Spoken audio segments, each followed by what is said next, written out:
Buenos días, compañeros, docente. El presente grupo está conformado por Ingrid Pertús y el que les habla, Harold Guerrero. A continuación hablaremos sobre el modelo estándar de control interno MESI. ¿Cuál es el propósito del MESI? Este modelo establece para las entidades del Estado proporcionar una estructura para el control a la estrategia, la gestión y la evaluación en las entidades del Estado, cuyo propósito es orientarlas hacia el cumplimiento de sus objetivos institucionales y la contribución de estos a los fines esenciales del Estado. ¿Cuál es la importancia del MESI? El control interno es perfilar como un mecanismo idóneo para apoyar los esfuerzos de las entidades públicas con miras a garantizar razonablemente los principios constitucionales y la adecuada rendición de cuentas, ya que es una herramienta para que la dirección de todo tipo de organización obtenga una seguridad razonable para el cumplimiento de sus objetivos. Por ende, esta gestión debe regirse por los principios constitucionales y legales vigentes. Además, la rendición de cuentas correspondientes tienen como destinatario último a la sociedad civil, considerada de manera integral, pues las instituciones públicas se crean para satisfacer necesidades generales de la sociedad, la cual tiene el poder supremo en una sociedad democrática. El sistema de control interno se enmarca, integran, complementan y desarrollan en tres principios. El primero, que es el autocontrol, que trata de la capacidad que ostenta cada servidor público para controlar su trabajo, detectar desviaciones y efectuar correctivos para el adecuado cumplimiento de los resultados que se esperan en el ejercicio de su función. La autorregulación es la capacidad institucional para aplicar de manera participativa al interior de las entidades los métodos y procedimientos establecidos en la normatividad, que permitan el desarrollo e implementación del sistema de control interno bajo un entorno de integridad, eficiencia y transparencia en la actuación pública.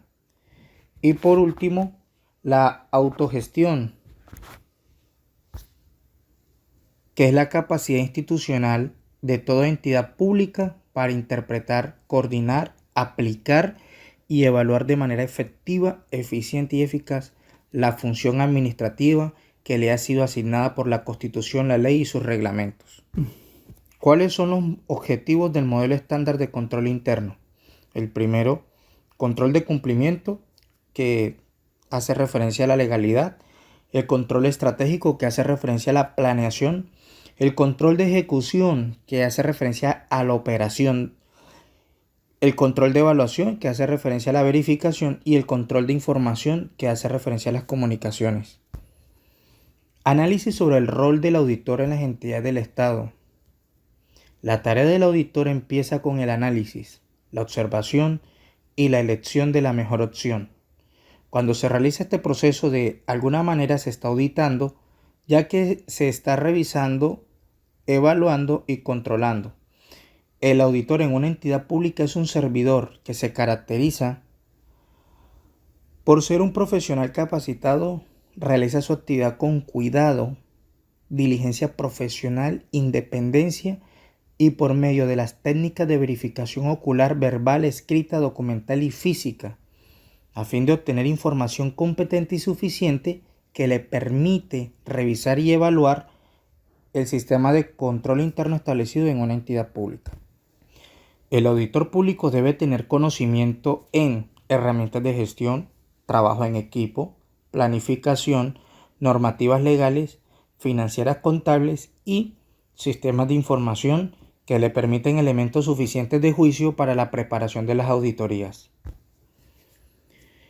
El presupuesto ciudadano presenta de una forma sencilla, clara y transparente información integral, oportuna y útil para la ciudadanía sobre cómo el gobierno invierte los recursos recaudados a través de impuestos, ventas, préstamos o donaciones.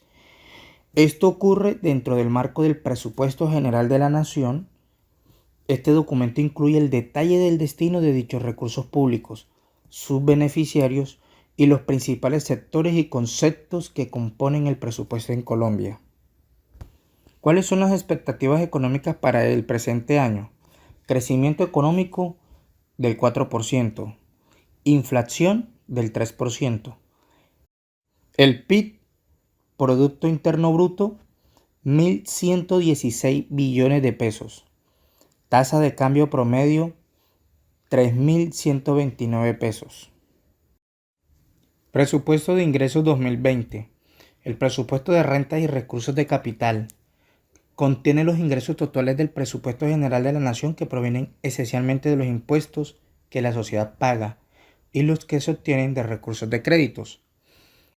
El presupuesto de ingresos para la presente vigencia fue distribuido de la siguiente manera. Ingresos corrientes ocupa el 59% total del presupuesto general de la nación para la presente anualidad.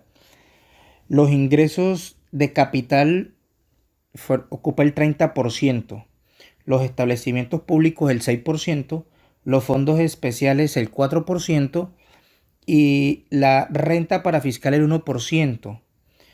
Un total, el presupuesto de ingresos totales para la presente anualidad es de 271.7 billones de pesos.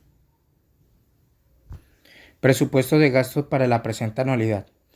Esto contiene los gastos totales del presupuesto general de la nación, los cuales se destinan principalmente a mejorar el bienestar de la población y proveer de bienes y servicios a la nación.